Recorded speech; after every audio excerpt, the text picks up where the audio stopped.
Hi, I'm Mike Bush. I'm Paul New. And I'm Colleen Sterling. Welcome to Ask the A&Ps from AOPA.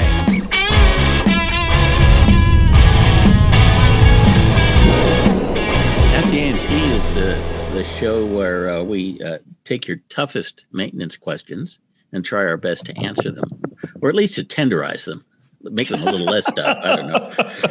So if you have a toughie or a hyper toughie or a semi toughie, send it to podcast@aopa.org for a chance to get on the show. And please follow and subscribe so you never miss one of our cooking shows.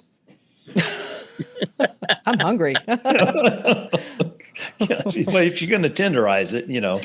Oh, goodness. And if you would like to be on our email list for the monthly newsletter and other good stuff that we send out, the easiest way to do that is to text the word SAVVY, SAVVY, to 33777. And a little bot will ask you for your name and email address and put you on the list. So just text SAVVY, SAVVY, to 33777 to put yourself on our list. So Mike got a really interesting treat. Was it last weekend? Yeah, he didn't want to be included in this, but he was a semi-innocent bystander. This is like guilt by association. Guilt by association. That's so he stops on his way home from a Christmas trip and spends a weekend with us, which was really nice, by the way. And but I got called out to the airport. We have a commuter air service now, which is pretty awesome. Jackson, Tennessee has jet air service. We get one Embraer flight round trip a day to Chicago and one to Atlanta. So that's really cool. But we got called out to change a tire, change the number one tire, which is the left outboard, which we've never done for this airline.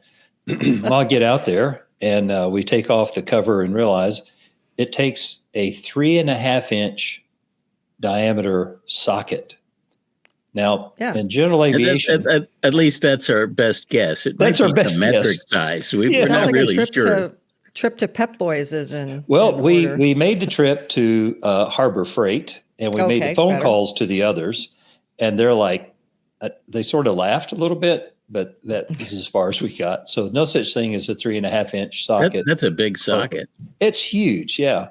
But I Googled it, Paul, and discovered that a 3.5-inch socket is a standard socket for taking the axle nuts off of 18-wheeler trucks. Yeah. So they have these things at truck supply houses.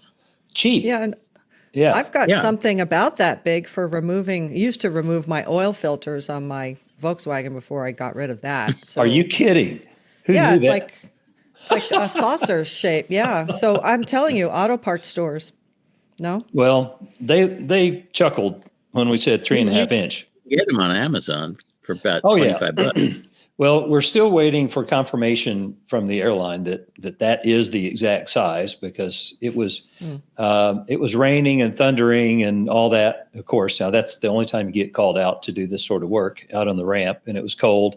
And Mike the APU was running continuously, so we were deafened by the noise. Deafening. Yeah.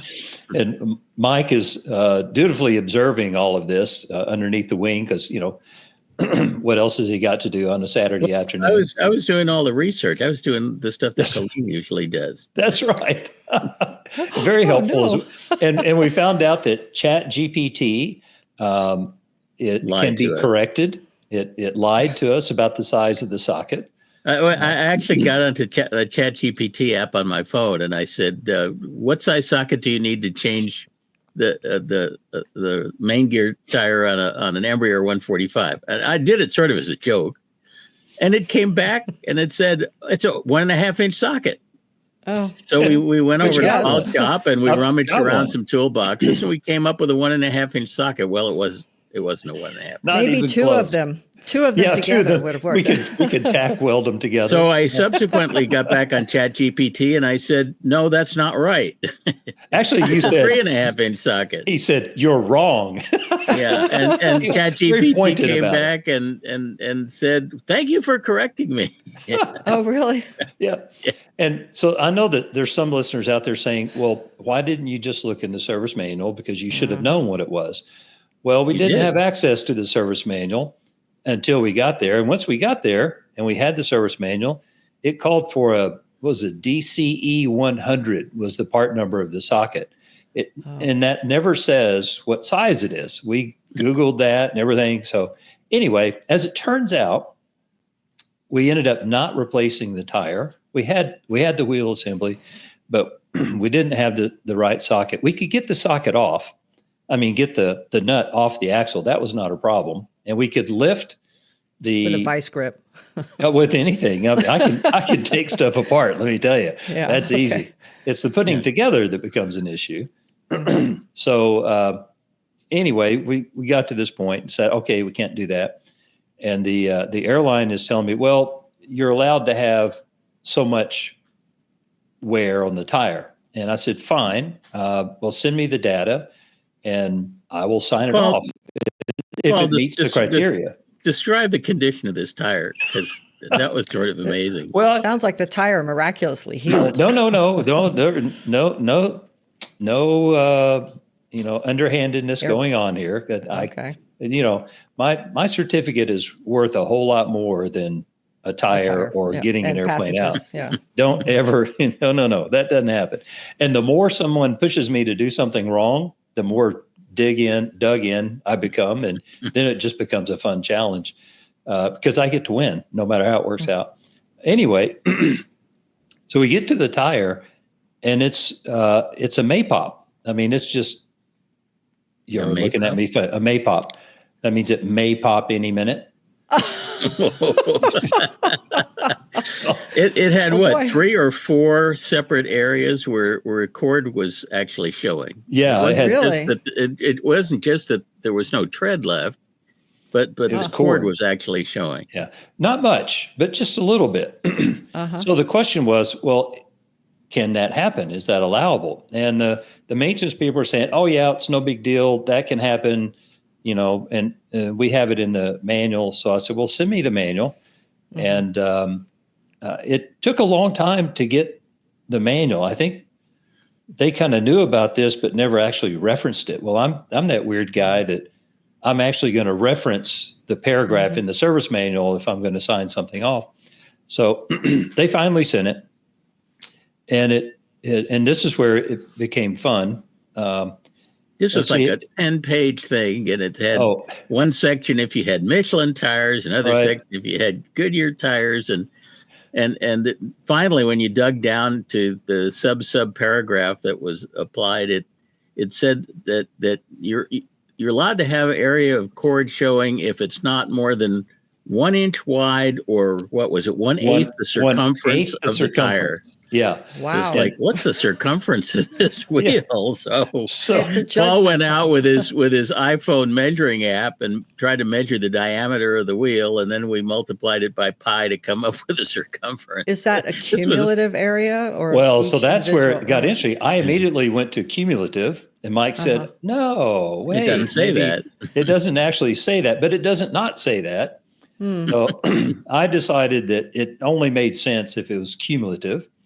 So I actually found a tape measure and measured the circumference of the tire. It happens to be 91 inches, in case, Colleen, it should ever come up in your escapades as a maintenance provider.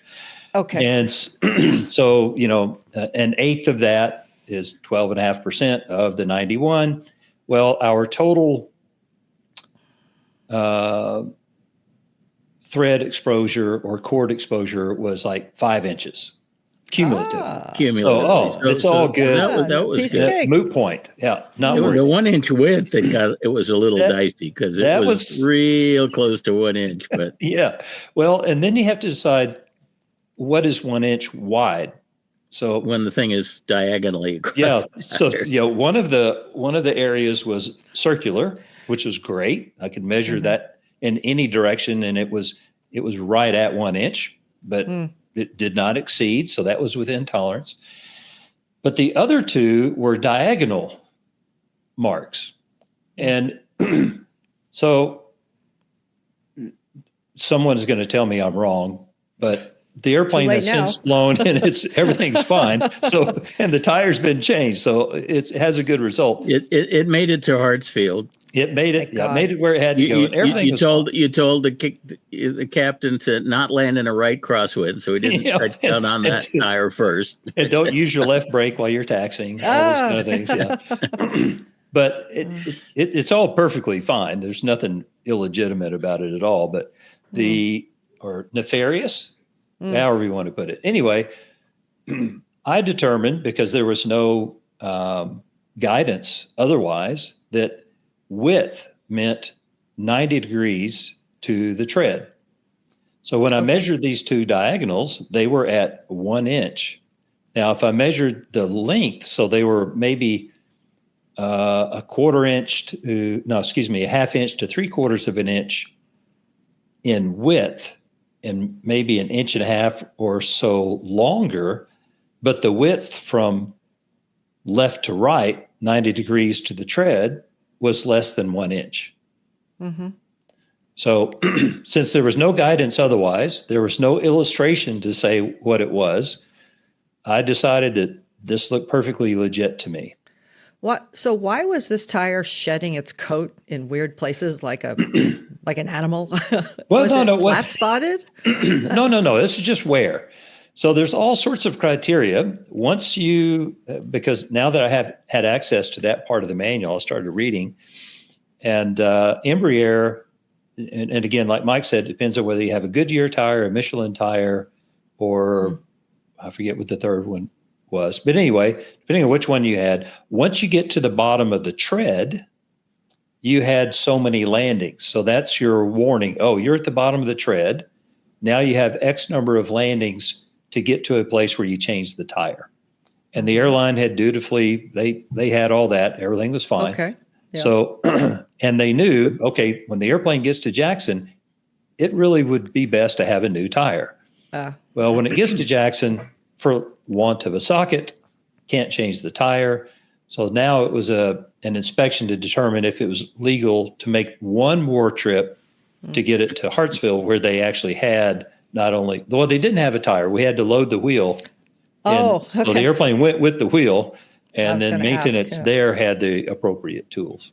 So do you stock these tires? Paul squinted real hard and used all the parallax error possible to justify getting this airplane dispatched. Was this a passenger carrying flight or a repositioning flight? No, it was passenger carrying. I mean, there's nothing dangerous about it. It was within the spec. It's not that we were the way you interpreted it. Well, so I'm just not used to this. My airline days are 40 years ago. And so getting out the manual and getting down into the weeds this deep and making sure it was correct. And I mean, it was at the limit, but that's why you have limits.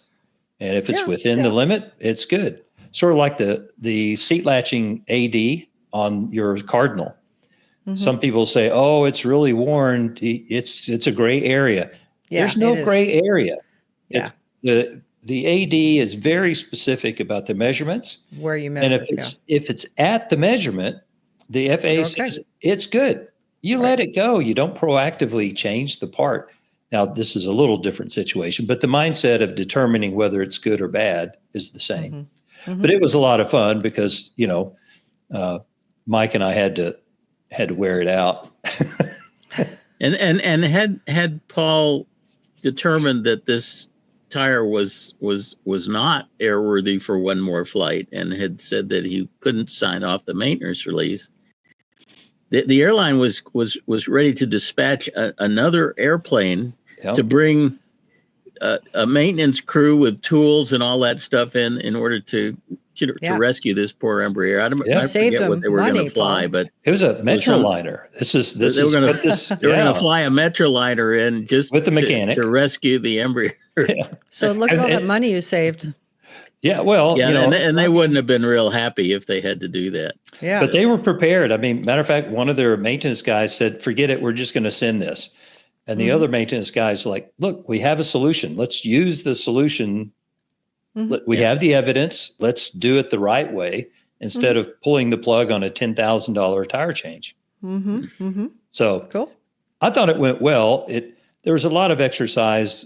This was sort of the first significant event that we've done for this new carrier. So I had to learn their system, had to get their manuals and all that stuff. So but it was a lot of fun. The airline mindset is just different from kind of what we're used to. It's dispatch is everything. Cost is like secondary, right?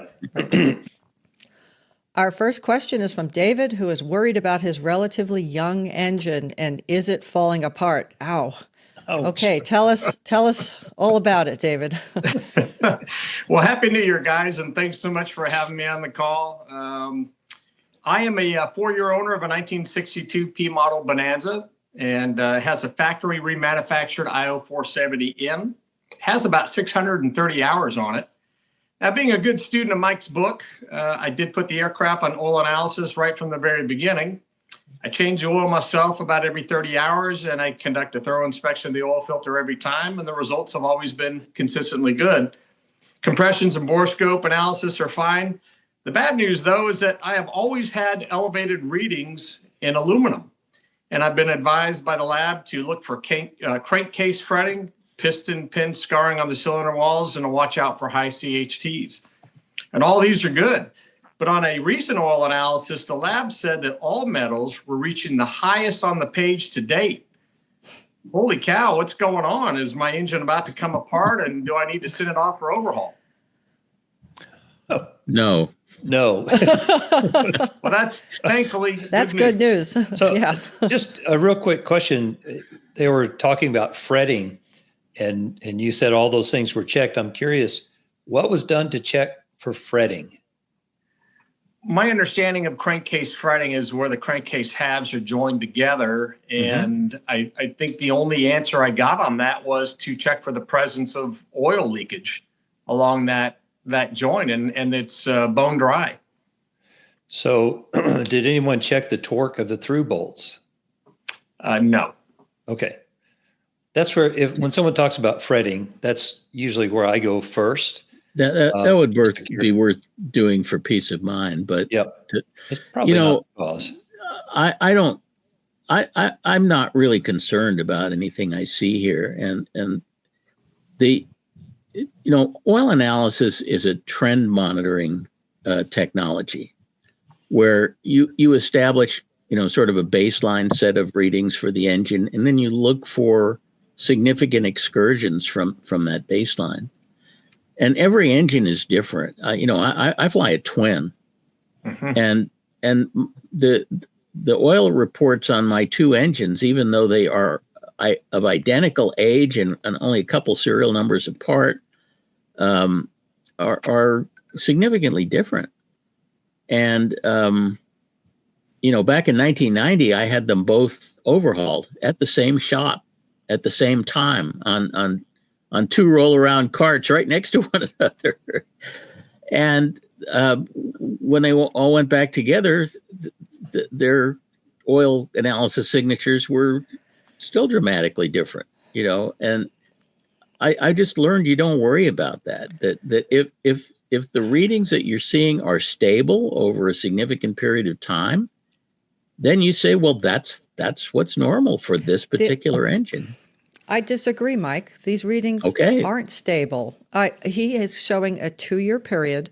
They started high, but maybe that's the way his engine is, but they kept going higher. So there's a trend there, and that's why he's concerned. So I see. Go ahead. I was just going to say, I see tin and moly and nickel are big increases, but the other ones are... The iron almost doubled. It went up 40%. I would be concerned if I were him. So the next question would be, he's been inspecting the filters, which is great, by the way. Sounds like you're doing all the right stuff. So good on you. what would we? So we are looking trend analysis and all that. What would we look for? I mean, there's nothing that can cause all of the metals to go up at the same time, other than getting dirt in the engine or some some contamination of the oil. Yeah. And if you look at the silicon is quite low, so he's not getting dirt in the engine. Doesn't have a filtration problem. And this is 600 and something hours, David? Yes, the engine now has about 630 hours, and I think it's important to point out it's taken a while to get on the call, and that's my own fault, just because my schedule is difficult to work with, and I appreciate Ian and his patience and finally getting me on. So I have had a couple of oil analysis done since this drastic report you're looking at, and what was interesting is on April of 2024, that aluminum value dropped in half, back down into what they would call a normal range. Wow. And I thought, well, that's just great news. And all the other metals trended in the right direction. And then the next oil change, which was in August, they started to inch back up into 20 to 21 parts per million, which seems to be about where this engine, I'll say, likes to be, or where it reports to be. Mm-hmm. Yeah, and that's a little higher than what we typically see on these engines. Some more like 10 parts per million is sort of typical.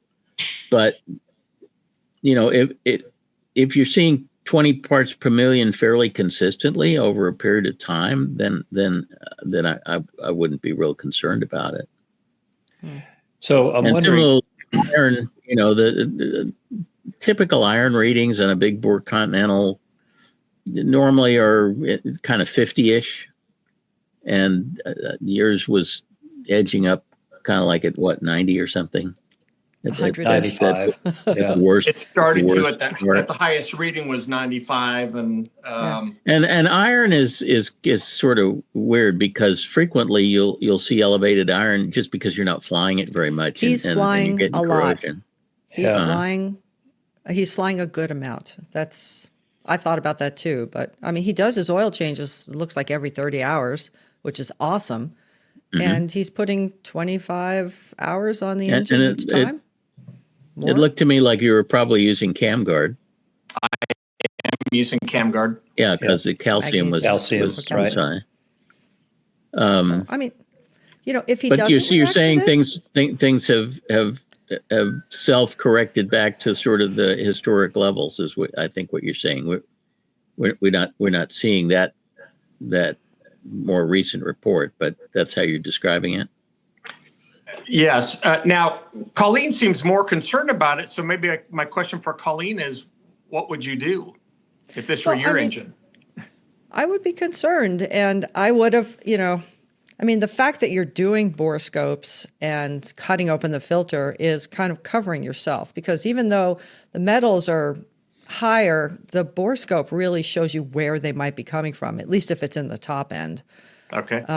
Which is where we expect, except for case fretting, like we said, but you've already, thought about that. If there's nothing in the oil filter, that means that your gears aren't coming apart, your bearings inside.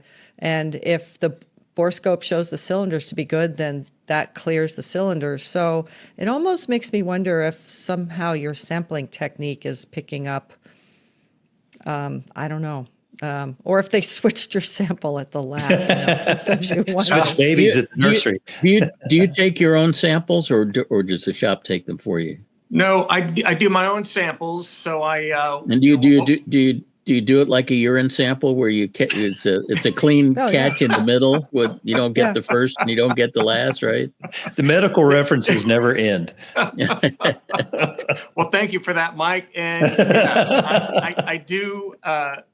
About halfway through the draining of the oil, I'll go ahead and get the sample at that point. Yeah, that's the correct way to do it. So I have a doctor as well. to follow up on Colleen's concern, because this may just be where this engine runs, but you kind of want to know, because you want to feel better about it. And exactly. There's a part of that. So I would definitely recheck the torque of the through bolts because it's a very non-invasive thing to do. Okay. Do it in accordance with Continental's guidance, which details that you're going to do it from both sides at the same time. So it's 2-person, 2 torque wrench job. Oh. The other thing I would suggest, have you run a borescope to look at the camshaft and the inside of the engine? That has not been done. Oh, yeah. So do you own your own borescope? I do. Oh, now, so this is the thing, because you're going to geek out on this. You take the oil filler cap off, which is on the top left of the engine.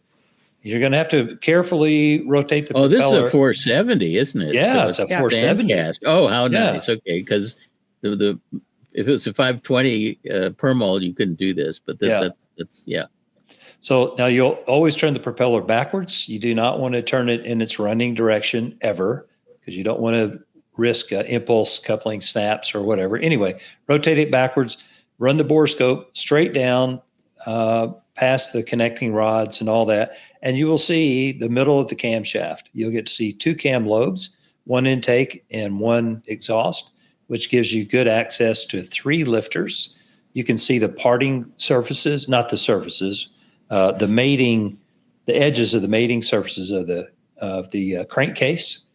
You can look forward and aft and get a fairly good look there if your borescope has a good light source. But you can see all inside the engine. Okay.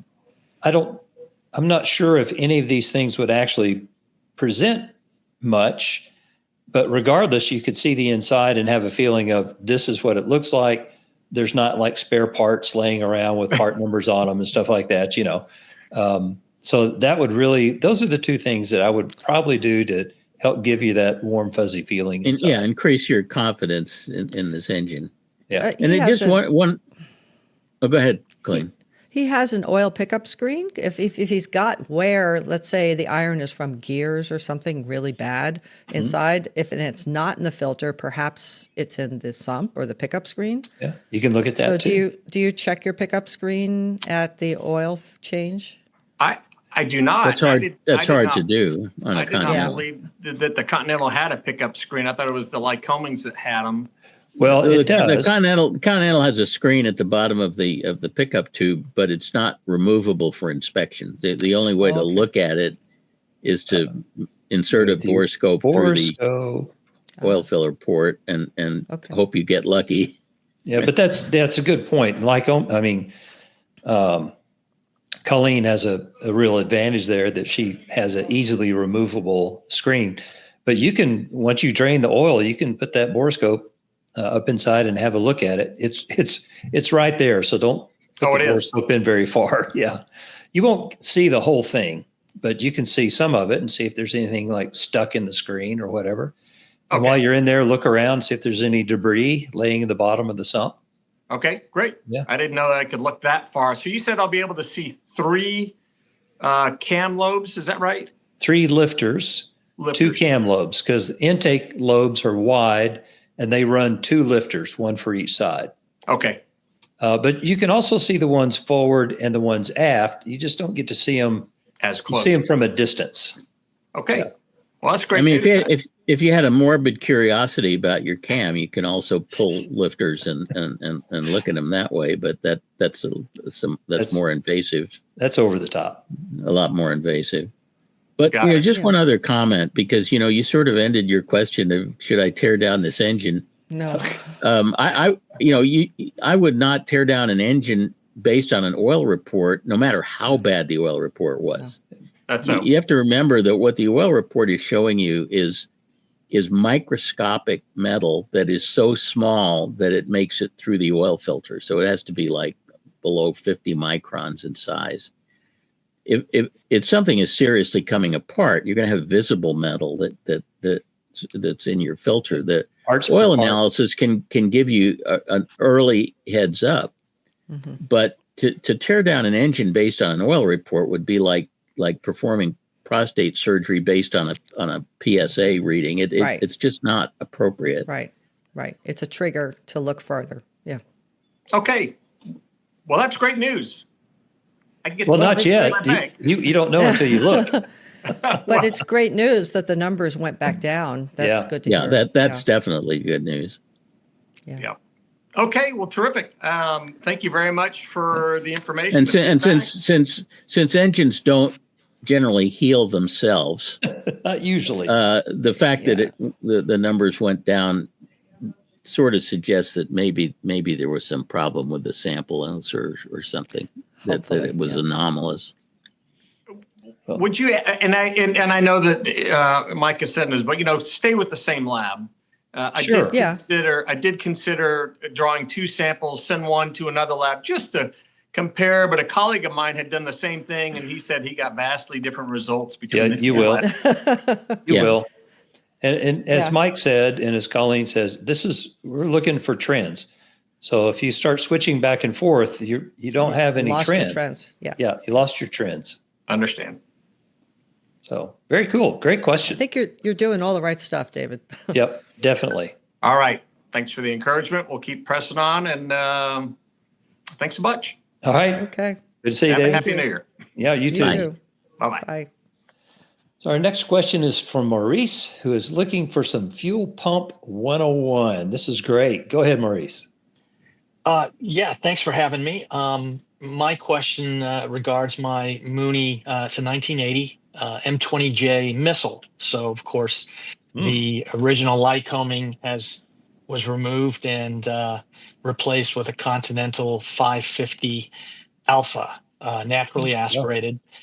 And I've had the airplane for 2 years, and for me, it's a return to general aviation after probably well over 20 years, and of course, things have changed a lot. I don't even think we ever thought about leaning the airplanes back then. At least I wasn't taught to. Yeah, maybe a little bit in the climb.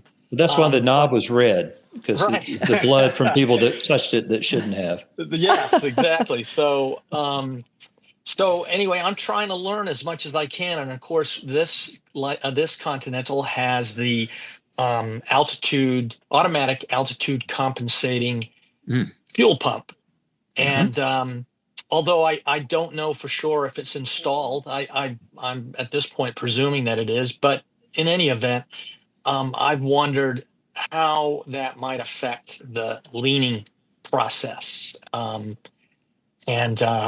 what you might be able to recommend for me as a good approach.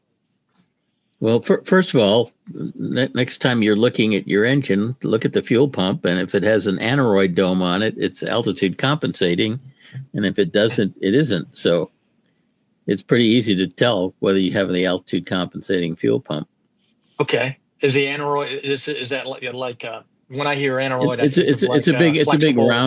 it's a rounded dome on the back of the fuel pump.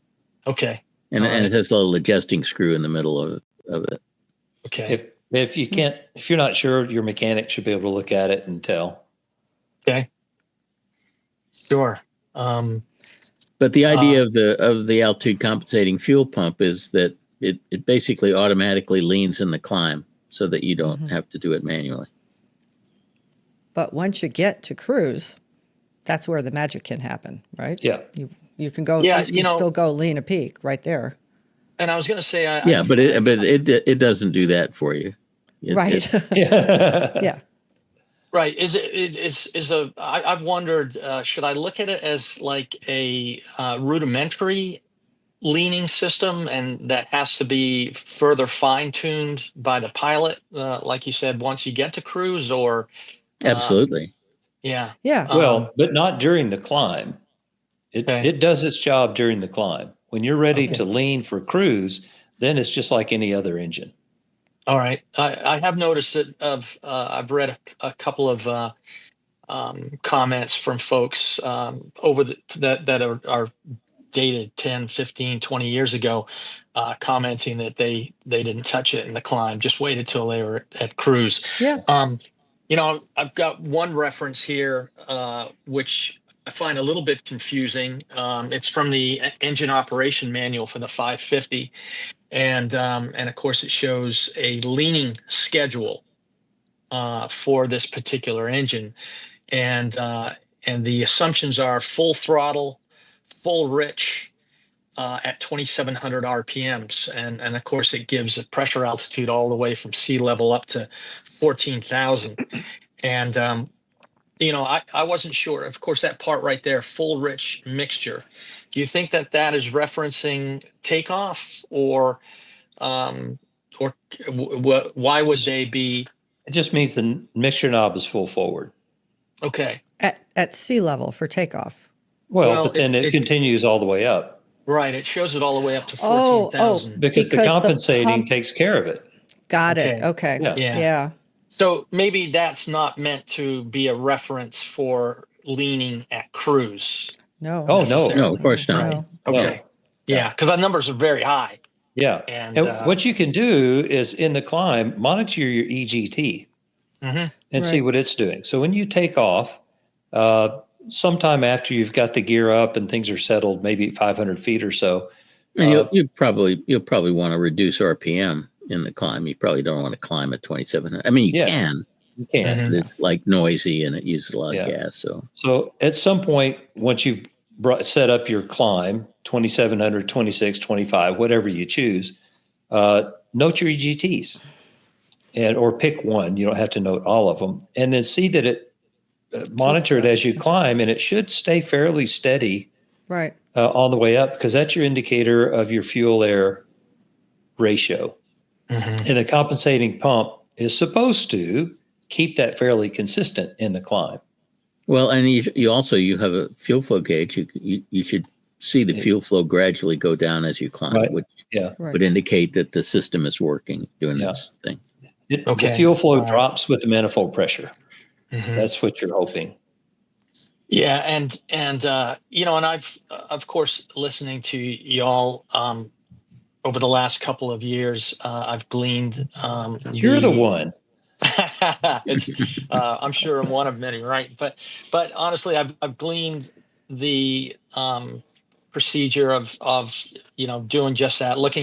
I watch the EGTs, I watch the cylinder head temps, and in general during the climb, they're very cool, and especially the cylinder head temps. The EGTs sometimes are like the number 2 cylinder might be a little bit high. But of course the fuel flow is very high. I'm trying to remember what it typically is, probably around 30 gallons an hour, maybe a little higher, 32. And, but I haven't really taken note of the trend, as you're pointing out that it should be decreasing. Of course, I guess that makes sense. But the point is, I guess that I'm making is that noting those cylinder head temps, I'm thinking, wow, I can probably afford to lean here because the temps are so cool. And but again, that's part of the reason why I wanted to ask this question. Yeah, I mean, maybe I should just leave it alone. No prohibition against leaning manually beyond what the system is producing. The system's going to run quite rich, and you can even climb lean a peak if you want to. I do that fairly frequently in my airplane, but it's turbocharged, and most people don't climb lean a peak in normally aspirated airplanes because it does decrease your rate of climb significantly. I would and Mike, you suggest bring up a good point, because I know you said that you set your mixture at cruise or whatever it is at cruise, and then you don't touch it. I think you've said the whole way down during descent. Is that? We fly right? Wide open throttle. Okay. No, well, he's talking about mixture, and then that's true. That I don't have to fiddle with my mixture as I'm descending, because the engine is turbocharged and it thinks it's at sea level regardless of what the actual altitude is. Okay. All right. So, but your system is trying to accomplish the same thing. Your altitude compensating fuel pump and my fuel pump are almost the same, except that the aneroid on your fuel pump is referenced to outside ambient pressure, and mine is referenced to upper deck pressure coming out of the turbocharger. But the fuel pumps are basically the same. They both have an aneroid that adjusts fuel flow according to pressure. Mm-hmm. Okay. So you can lean during the climb if you don't like the numbers that you're getting, the EGTs. Let's say that your EGTs are running, and this is kind of hard to say because I don't know where your probes are mounted. If they're mounted too far away, you're going to get different numbers. But if your EGTs get down into the low 1200s, that's really low. And if you wanted to lean it to keep them at 13 or 1350, while also monitoring the CHTs to keep them below 380, you can certainly do that. That would be fine tuning if you want to do it. And you could probably get a little better power, less fuel burn in the climb, but then you have to pay a lot more attention to what's going on. That's the way I do my airplane, but it doesn't have the altitude compensating fuel pump. So I have to adjust the mixture as I climb. Okay. So basically, I could just leave it full rich for all intents and purposes during the entire climb, and then just lean it once and cruise. And then, of course, during the descent, the pump will try to compensate, right? But it'll automatically rich in the mixture as you descend. Yes. Yeah, it'll do the same thing going down, opposite of what it does going up. All right, but I'll still have to give it some input on the way down. Yeah, if he's leaning a peak at cruise, does he need to add fuel before he starts down for the pump to compensate? Only if he changes the percent power. Probably not. Yeah. Okay. All right, that's good to know. Okay. All right, very good. Yeah. Interesting. Good question. You know, all those planes on that shelf behind you, they're all Lena Peak airplanes. So just thought to point that out. Yep. I didn't know that. That's interesting. Yeah. That's an interesting way to say that. I was going to say basically, euphemism in there. Your piston engine runs in two distinctly different modes. When the mixture is rich at peak, it is an air controlled engine. And the amount of power is a function of how much airflow is going through the engine, and you control that with the throttle and with the prop control. When you go to lean at peak, it now is a fuel controlled engine, and you change power with the red knob by changing fuel flow. A turbine engine is always a fuel controlled engine. So it basically, when a piston engine is running lean at peak, you operate very much like a turbine. You control everything with fuel flow. But when it's running rich at peak, it's an airflow controlled engine. Does that make sense? Mm-hmm. Yeah, sure does. Yeah. We're just trying to get you back to your turbine roots. The amount of power that a piston engine puts out is a function of whichever thing, fuel or air, is in the shortest supply. So when you're running rich at peak, you've got more fuel than you know what to do with, and air is what's in shortest supply. So that's what controls power. When you're lean at peak, fuel is in shortest supply. So it's what controls power. Actually, it's pretty simple conceptually. Yeah, it does make sense, even for me. Well, airline pilots, we try to, keep it on a proper level. Indeed, that's true.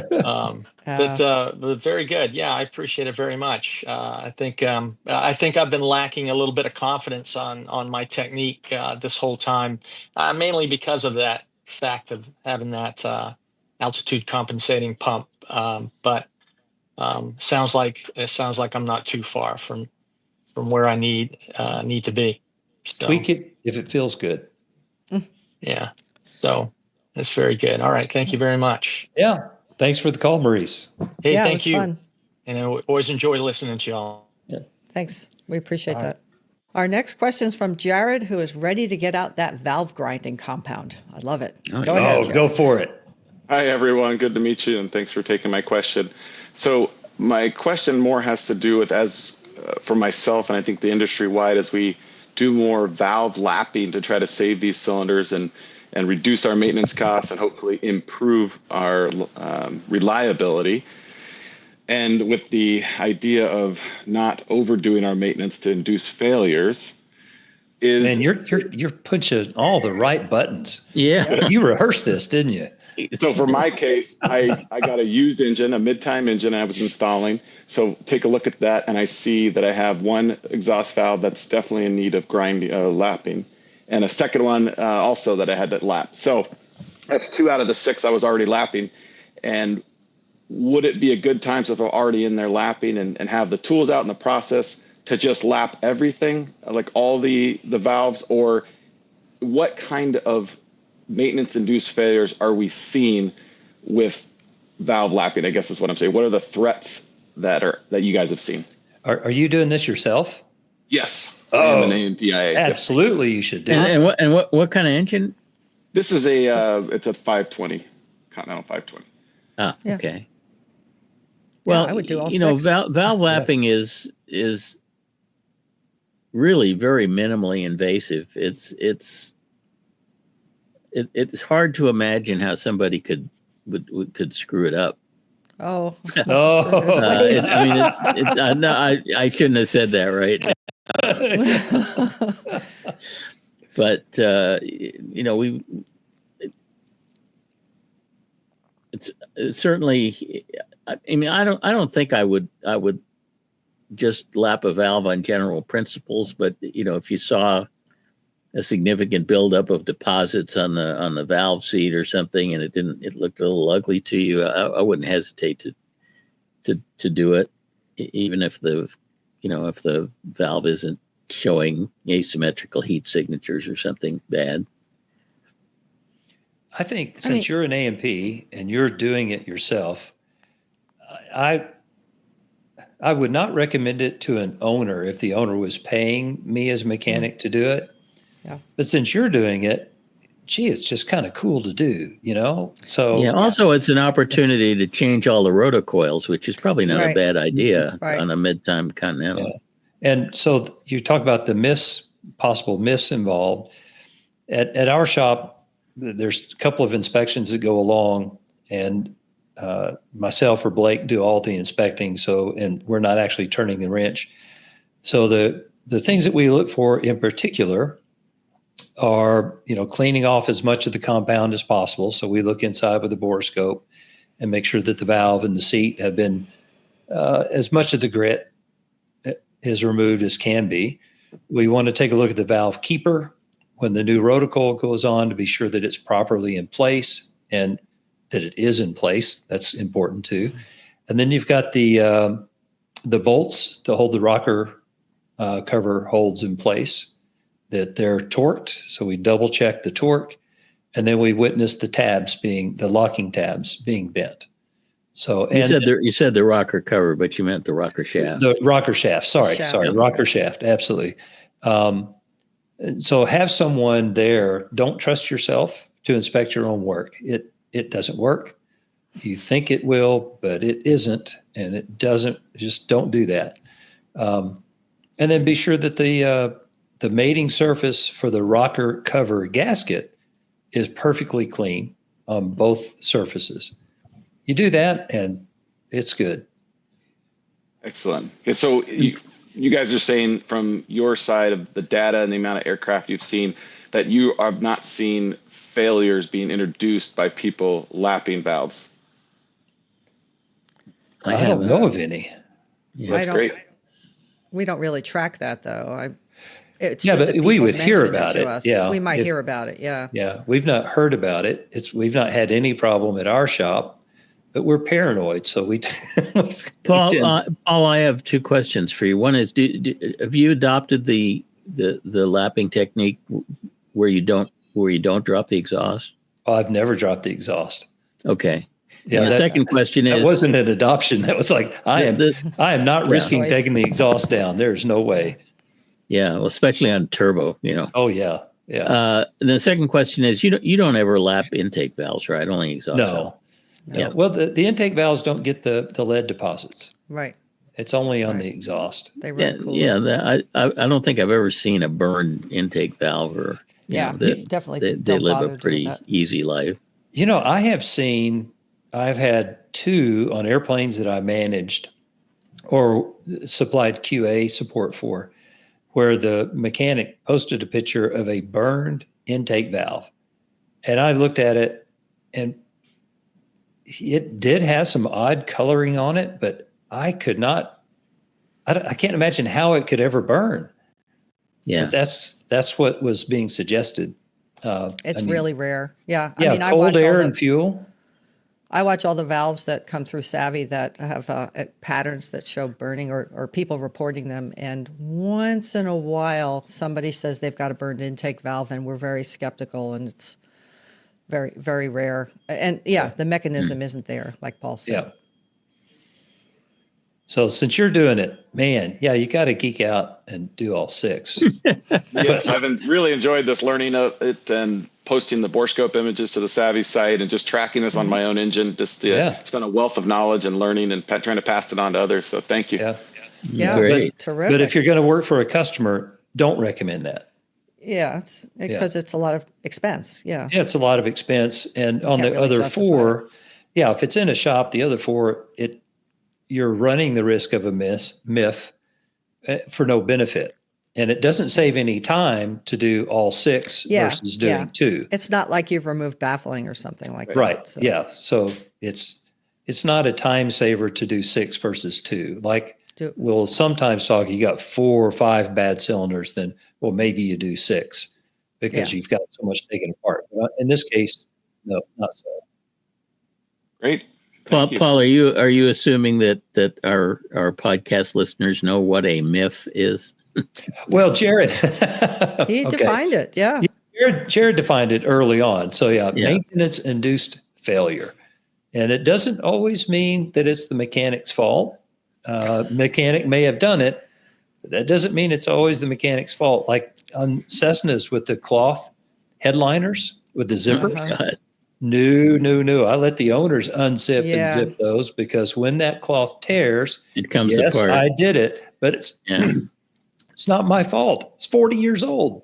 Or the plastic, or the plastic crumbles apart. So don't lay that on my heart. Mike, can I ask you one more thing just about this? Are you looking for Savvy to post any more videos or guidance or any type of information on this subject for people? I mean, everything seems to be, I gobble up everything I can read on this. Just not sure if you're working on anything else. Any instructional videos, you mean? Yes. Or information. Helping mechanics, Mike? Is Savvy I don't think maneuvering? I don't think we have anything presently in the works. But we did that half-hour long video on how to do a proper borescope inspection. I did a video on how to do the lapping procedure without dropping the exhaust or the camera. Yeah, but Savvy is strongly looking at ways that we can help shops, right? By improving knowledge of shops.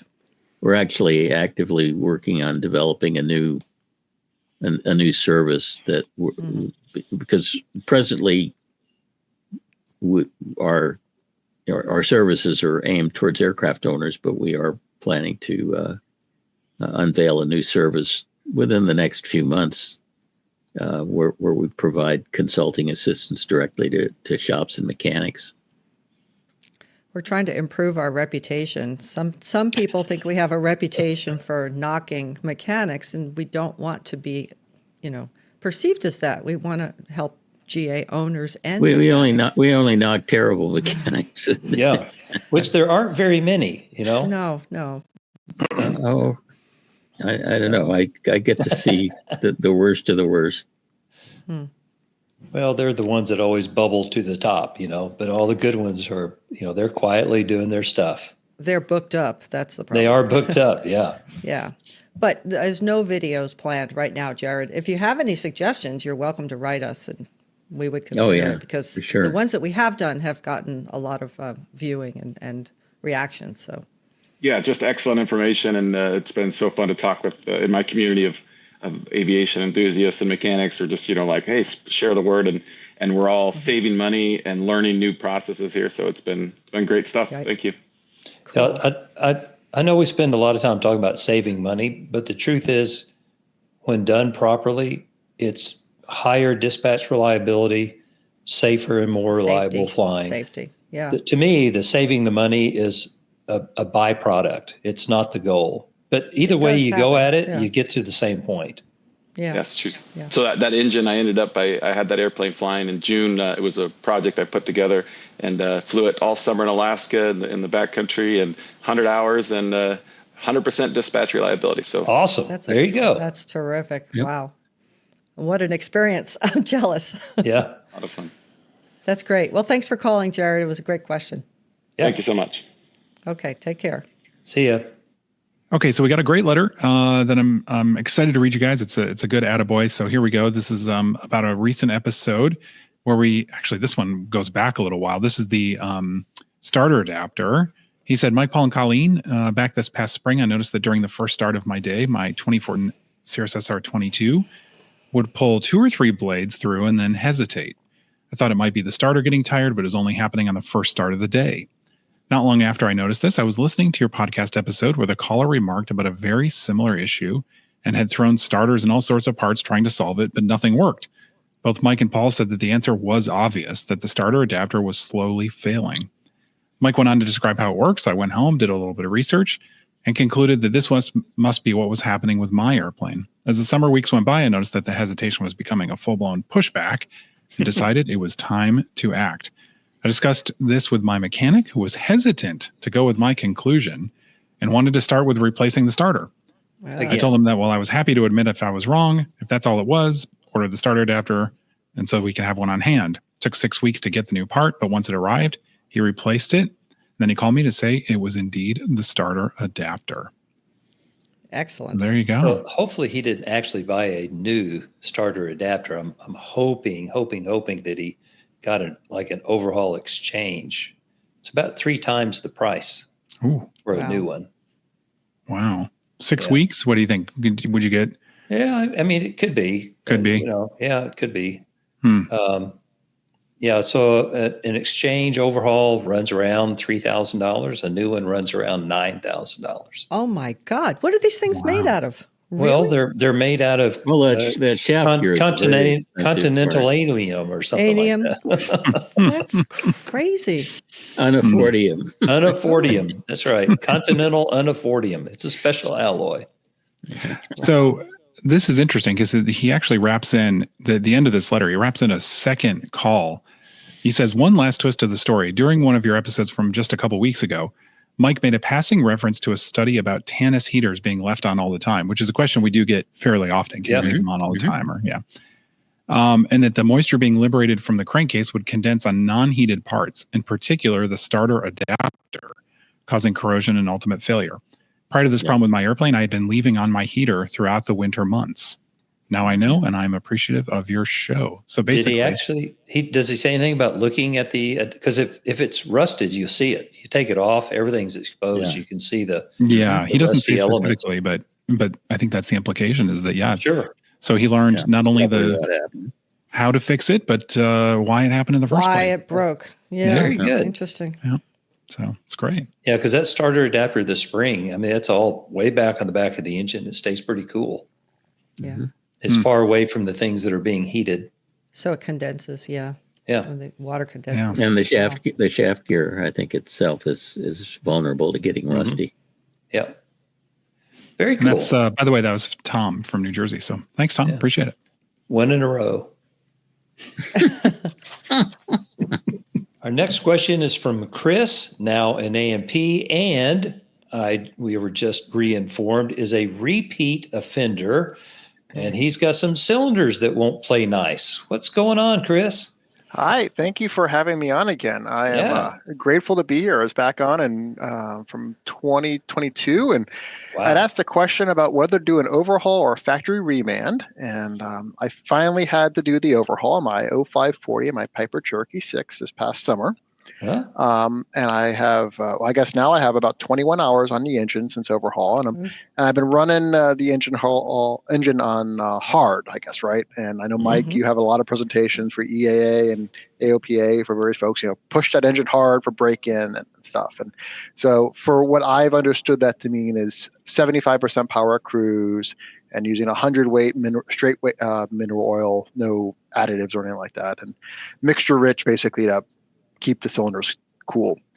And the problem I've been having is the cylinders, particularly number 6, which is the pilot rear by me on my Turkey 6, are running hotter than desired, and I don't know what I can do. Number 6 in particular has spiked. I guess I have about 15, 20 takeoffs now. Number 6 is spiked sometimes up to 450 degrees on takeoff.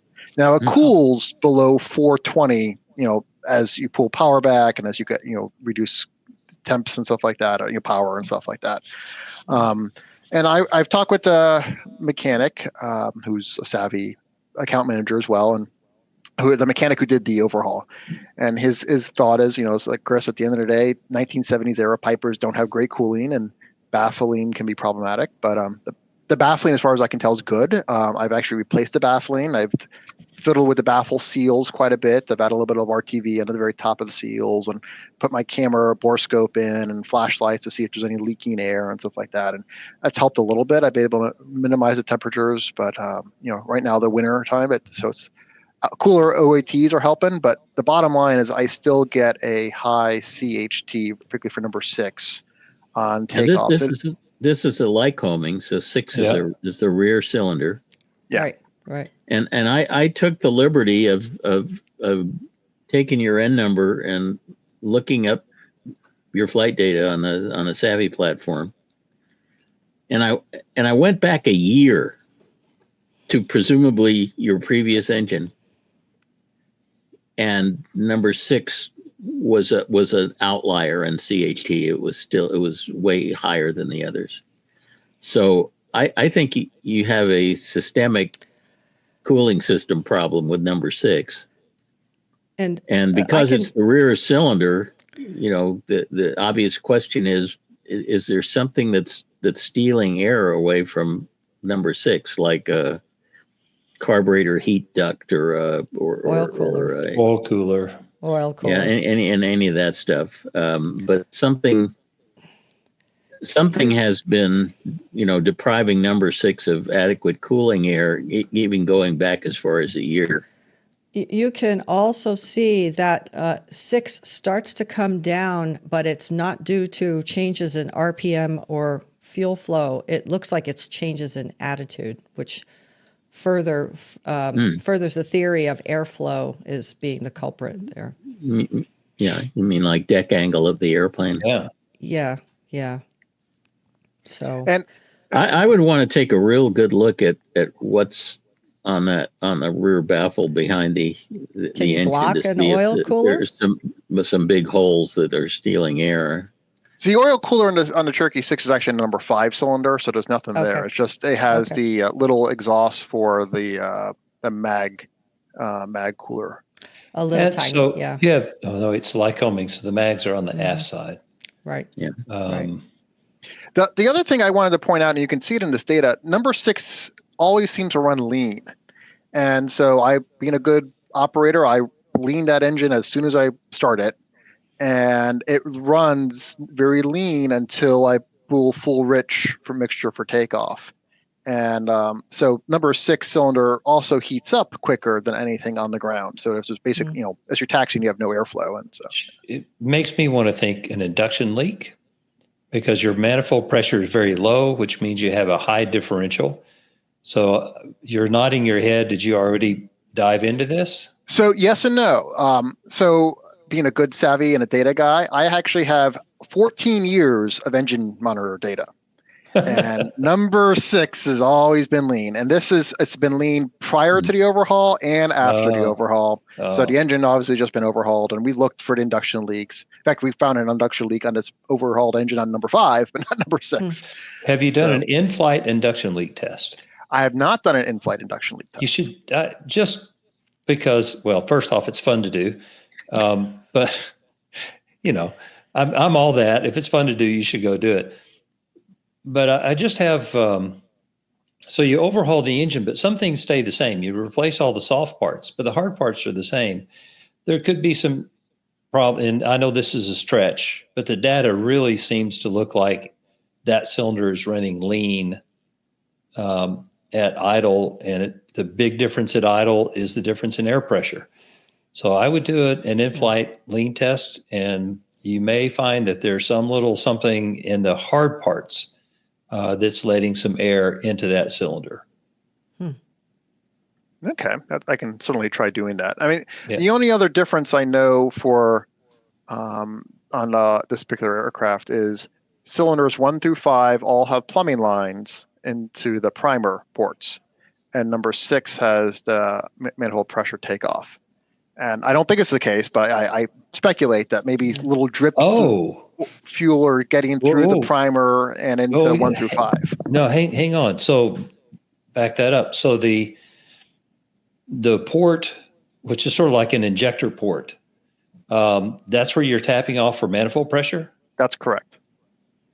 On the cylinder itself? Yeah, it's on the cylinder. It's right at the intake. Move that to number 4. That's unusual. Oh. No, not for Lycoming. It's a hard line, right? Yeah, it's a hard line. It's a piece of copper that it's only 6 inches, and then it goes to a soft line. But move that. Well, but it's hard to move, is what he's saying. He's a mechanic now. He could do anything. Everything's a minor alteration to me. And he's the aircraft owner, so he is gifted. He has superpowers. He has superpowers. Do it safely. All that. This is from on high.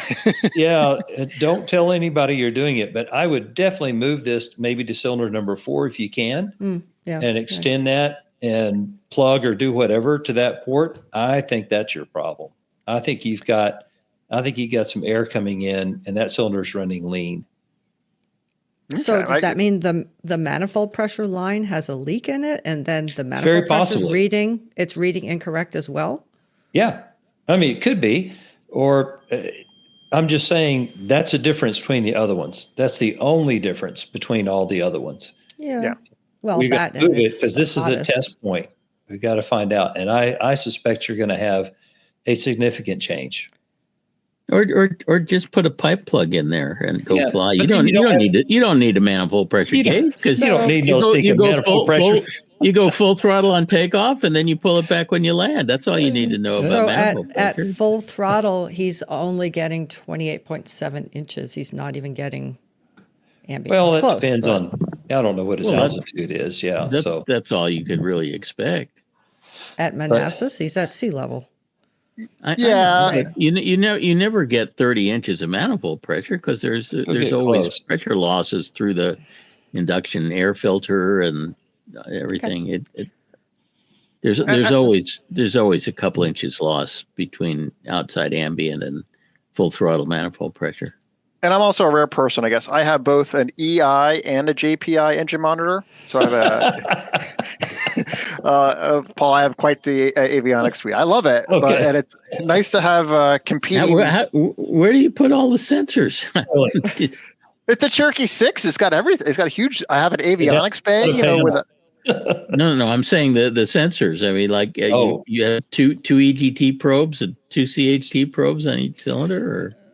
No, just the primary instruments I have with from EI, and I replaced them this past year. And the JPI is a secondary. So the EGT and CHTs are secondary. But I do have 2 manifold pressure sensors, and they can differ by up to an inch. Yeah. Well, I think you have to move this manifold pressure pickoff to another cylinder and plug this one and go see what it does. Yeah. And I don't even have to fly to do that. I can just taxi around because you can see the lean. Well, all right. If in that case, you don't need to reconnect the manifold pressure gauge, but it would still be interesting. I think actually I would hook it up just to see if there's any difference. But I'd have to go fly it, to see what kind of results I get. I mean, you want to see what CHT does. You want to see what everything does. Yeah. But that lean cylinder is very suspect, like you're saying. That's what gets my attention. And as soon as you said that about the manifold pressure pick off it. And you have an analog manifold pressure gauge and a digital one? No, a digital JPI 830 and then the CGR30C, I think, right? But only one manifold pressure display? No, two manifold pressure displays. Okay. But they're all two from the pickups. same point. Yeah, they come from the same. Yeah. It's a manifold that I built myself. Yeah. A manifold on the manifold pressure. What? You altered the airplane? Another caller that the FAA is going to be calling right after the show. Did we give out his phone number? No, but his last name is right there on the screen. So yeah, they'll find him, and they know he owns the Cherokee 6. False name, hopefully. Wow. And he's a repeat offender. Alias. They may get him twice. You're really in trouble, Chris. Oh, this is bad news, Chris. My name is Chris New. Oh, they're tired of coming to see me. Yeah. Did you say you were a lawyer, Chris? Yes. Oh, they're not going to call you. You're safe. Just trying to strengthen your position here. Lawyer and an A&P. Oh, man. Wow. Awesome. You got serious troubles. Dangerous man. Well, I'm trying to be safe. That's why I became the mechanic. So I found that you just never know whether he's going to hit you with a wrench or a lawsuit. It's just... Yeah, this is good. Yeah. Well, we're proud of you for getting your A&P, no doubt. Oh, absolutely. Yeah. Good. Well done. That's not easy to do. Well, kudos to our listeners for tossing some thought-provoking questions over the fence this time. I hope we provided some value mixed in with all that buffoonery. It's your questions. It's your questions that make this podcast interesting. So keep them coming. Email us at podcasts@aopa.org. Did she look at me when she said buffoonery? No, she was looking at me, Paul. Oh, it's hard to tell. It's kind of hard to tell. Oh, well. See ya. Bye-bye, everybody.